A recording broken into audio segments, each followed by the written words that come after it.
Hello everyone, welcome back. So now we'll start the next experiment, that is determination of viscosity coefficient of a given liquid using this Ostwald viscometer. Okay, so as basic viscosity, we know that the viscosity is a property of liquid which arises due to internal friction between moving layers of the molecule. So this liquid flowing through this cylindrical tube to form of uniform diameter is expected to move in the form of molecular layers. Okay, a slow moving layer exerts the friction on the nearest moving layer. So this property of the liquid by which retards the motion of the liquid, that is viscosity. Okay, so the coefficient of viscosity is defined as, this is the tangential force per unit area which is required to maintain a unit velocity gradient between two successive layers of the liquid. So by this experiment we are going to determine the coefficient of viscosity of a given liquid by using this Ostwald viscometer. Before starting this experiment, we need to wash this viscometer with the acetone. First we need to take acetone in this. So acetone will come and collect it in this wider limb, and we need to suck this liquid to this narrow limb, and we need to rinse this part with the acetone and remove all the acetone which is in this tube, and then wash with the dryer.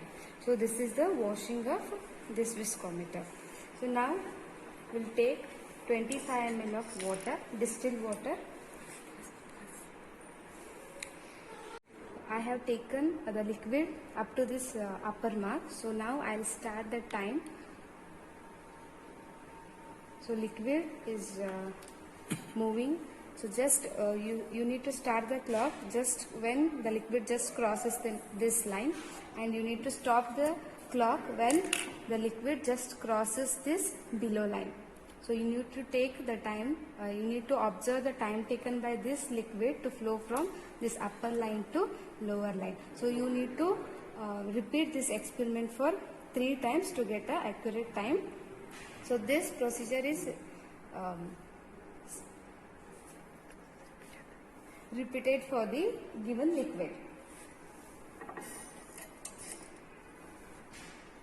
So now we will see the calculation part. So in calculation, Rabelais temperature, that is we need to take, and density of water is given, that is nearly equal to 1 in terms of gram per cc. Viscosity coefficient of water is, that is also given, and density of given liquid, that is also given. So we need to calculate viscosity coefficient of the given liquid by using this formula, that is eta 1 equal to TL into DL divided by TW into DW a whole into eta of W. Here TL is time taken by liquid, this is density of liquid, and this is time taken by water, and this is density of water into viscosity coefficient of water. So after substituting all the things, we will end up with the viscosity coefficient of a given liquid at particular observed temperature in degrees Celsius. Thank you.